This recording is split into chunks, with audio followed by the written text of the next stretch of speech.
अंकगणित का पहला टॉपिक जो अपना है, पहला चैप्टर, वो है संख्या पद्धति। अब संख्या पद्धति क्या होती है? Number system. संख्या पद्धति के बारे में हमने पहले भी पढ़ा हुआ है, फिर भी हम देख लेते हैं। संख्या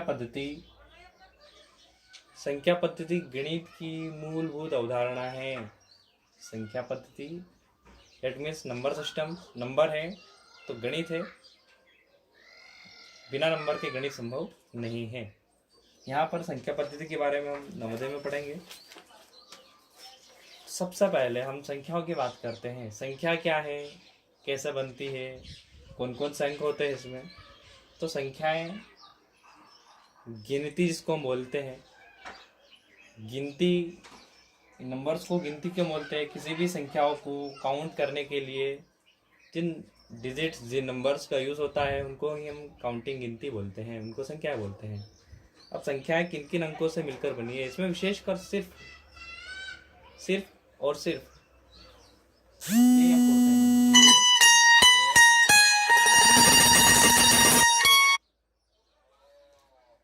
2, 3, 4, 5, 6, 7, 8, 9 एवं 10। यहाँ पर 0 से लगाकर 9 तक जो अंक होते हैं, इनसे ही मिलकर सारी संख्याएं, चाहे वो छोटी हो या बड़ी, कितनी भी बड़ी संख्याएं बनाएंगे तो इन्हीं अंकों से मिलकर बनेगी। वे सिंगल डिजिट नंबर्स हैं। आपको बता दें कि ये सारे धनात्मक पूर्णांक हैं। अब संख्याएं कितने प्रकार की होती हैं? धनात्मक पूर्णांक होती हैं, ऋणात्मक होती हैं, शून्य को भी संख्या में सम्मिलित किया गया है। यहाँ पर संख्याओं को अनेक तरह से विभाजित किया गया है। हम बात करेंगे प्राकृत संख्या की। तो प्राकृत संख्या वह संख्या है जो 1 से लगाकर अनंत तक जाती है। 1 से स्टार्टिंग होती है, जो 1 से प्रारंभ होती है। धनात्मक पूर्णांक जो 1 से प्रारंभ होकर अनंत तक जाती हैं, प्राकृत संख्या कहलाती है। नेचुरल नंबर प्राकृत संख्याएं कहलाती हैं। दूसरी बात करते हैं हम पूर्ण संख्याएं। पूर्ण संख्या किसे कहते हैं? यदि प्राकृत संख्याओं में 0 भी सम्मिलित कर लिया जाए, यदि प्राकृत संख्याओं में 0 भी सम्मिलित कर लिया जाए, यानी कि जो अपनी काउंटिंग है वो अगर 0 से स्टार्ट करें, 0, 1, 2, 3, 4, 5, 6, 7 और अनंत तक, यानी कि वे संख्याएं जो 0 से स्टार्ट होती हैं, 0 से प्रारंभ होती हैं और अनंत तक जाती हैं, सारी पूर्ण संख्याएं कहलाती हैं। हम पूर्णांक की बात करें तो पूर्णांक संख्या किसे कहते हैं? वे संख्याएं जिनमें ऋणात्मक, शून्य तथा धनात्मक तीनों प्रकार की संख्याएं होती हैं। ये संख्याएं ऋणात्मक अनंत से लेकर धनात्मक अनंत तक जाती हैं। इसमें 0 भी सम्मिलित रहता है।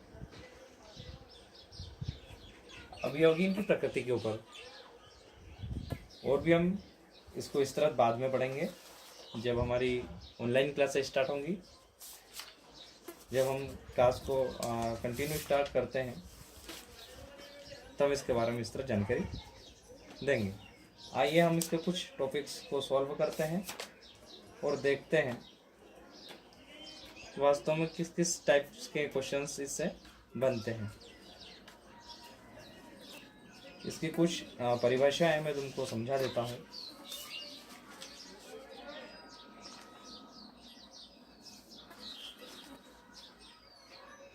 पहला होता है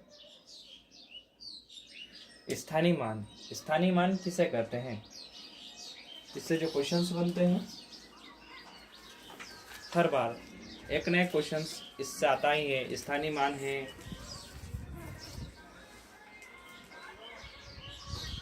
जिसको इंग्लिश में बोलेंगे प्लेस वैल्यू। अब प्लस वैल्यू क्या होती है, स्थानीय मान क्या होता है, जैसे कोई हमने संख्या पढ़ी है हजारों में, सैकड़ों में, जैसे 3445,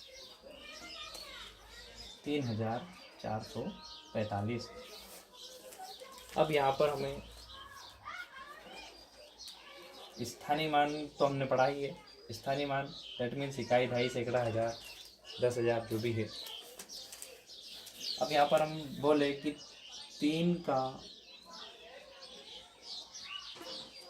स्थानीय मान क्या है, यहाँ पर 3 का स्थानीय मान क्या है, तो हम पढ़ेंगे इसको 3445। 3 को क्या पढ़ा हमने, 3000, या फिर हम इसको ऐसे लिख सकते हैं, बोला है 3000 तो 3000 प्लस 400, 445, 45 कितना होता है, 40 और 5। अब यहाँ पर पूछ लें कि इस वाले 3 का स्थानीय मान क्या है, घेरा बना दिया ऐसा कि 3 का स्थानीय मान क्या है, तो हम 3 का स्थानीय मान देखेंगे यहाँ पर कितना है, 3000, तो 3 का स्थानीय मान है 1000। अच्छा, पूछे कि इस वाले 4 का स्थानीय मान कितना है, तो इस वाले 4 का स्थानीय मान कितना है, 40, कितना है 40। इस 5 का स्थानीय मान कितना है, 5 का स्थानीय मान 5 है। इसका हम देखें इस वाले 4 का स्थानीय मान, तो इस वाले 4 का स्थानीय मान है 100, 400, कितना है 400। स्थानीय मान के बाद हम बात करते हैं यहाँ पर जातीय मान की। जातीय मान क्या होता है, जातीय मान को हम इंग्लिश में बोलेंगे face value. Face value, face मतलब जो दिख रहा है उसका चेहरा सामने का, किसी को हम देख के पहचान लेते हैं कि इसका फेस क्या है। अब यहाँ पर जैसे मैंने लिखा है 5936, 5936, इसमें 5 का जातीय मान क्या है, जातीय मान मतलब वो वास्तव में है क्या, जातीय मान। जातीय मान की हम बात करेंगे तो वो खुद क्या है ये हम देखेंगे, वो कौन से स्थान पर है हम ये नहीं पूछ रहे, इसमें ये नहीं पूछा गया कि वो कौन से स्थान पर है, ये जरूर पूछा गया है कि इसका जातीय मान क्या है, ये क्या है, उसको हम क्या पढ़ेंगे। तो जातीय मान हम देखते हैं कि जातीय मान ये 5 है, क्या है हम इसको क्या बोलते हैं, नॉर्मली 5 बोलते हैं। ये कितने हैं, ये 9 है, तो 5 का जातीय मान कितना होगा 5, ये 9 है तो 9 का जातीय मान कितना होगा 9।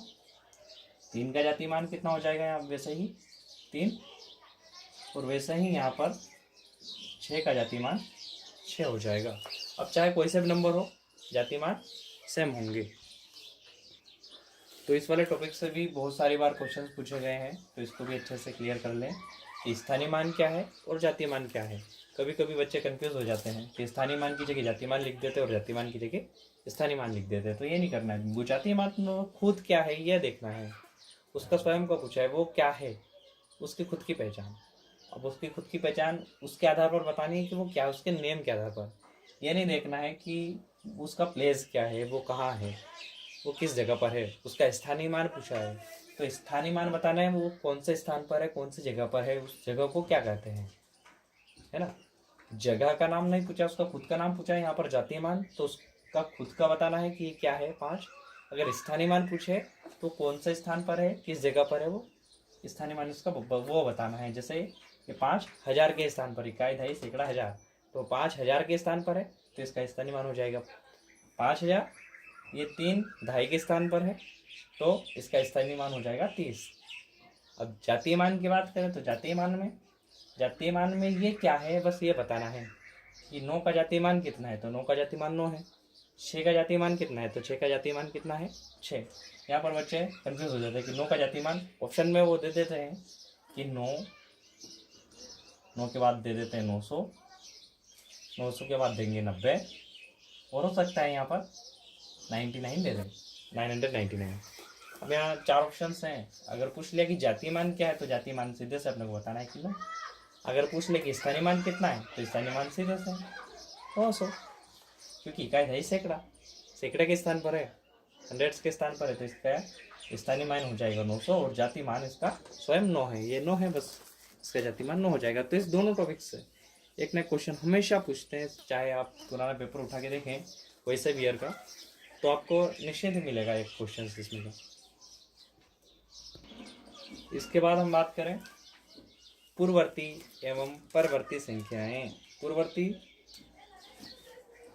और परवर्ती, परवर्ती को हम उत्तरवर्ती संख्या भी कहते हैं। पूर्ववर्ती के बारे में हम पढ़ते हैं। पूर्ववर्ती मतलब पहले वाली संख्या, पूर्ववर्ती।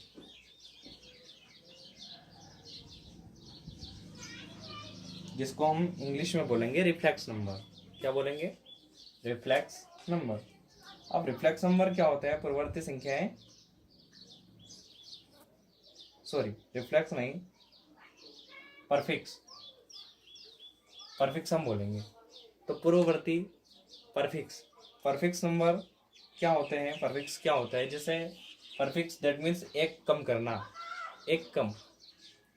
पूर्ववर्ती मतलब एक कम, जैसे अपने पास 9 है, अब 9 का पूर्ववर्ती क्या है? तो 9 का पूर्ववर्ती क्या हो जाएगा? 9 में से कम कर लेंगे, कितना हो जाएगा? 8 हो जाएगा। यहाँ पर अगर हम कैसे कितने बड़े संख्या की बात करें, जैसे अपने पास 100 है, अब 100 का पूर्ववर्ती क्या है? 100 का पूर्ववर्ती क्या है? तो 100 में से एक कम कर लेंगे, कितना बचेगा? 99, 99। वैसे हम पूर्ववर्ती निकालेंगे, जिस भी संख्या का पूर्ववर्ती पूछे तो अपने को सीधे से बताना है उसका एक कम। 1000 बोला है, 1000 का पूर्ववर्ती क्या हो जाएगा? तो 1000 का पूर्ववर्ती क्या होगा? 999। अब ऑप्शन में आपको 1001 भी रहेगा, 99 भी रहेंगे, स्वयं 1000 भी रह सकता है और 999 भी रहेंगे। तो अपने को हिसाब से देखना है कि एक कम अगर होगा तो वो पूर्ववर्ती है।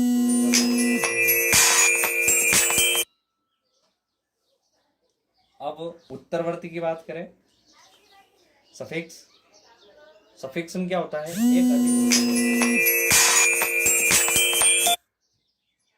सफिक्स उत्तरवर्ती, इसमें अधिक। अब एक अधिक की बात करें तो जैसे इसी का थोड़ा सा अलग है, इससे मिलता जुलता, जैसे पूर्ववर्ती और उत्तरवर्ती। तो यहाँ पर 10 का उत्तरवर्ती क्या हो जाएगा? 10 + 1 11 हो जाएंगे।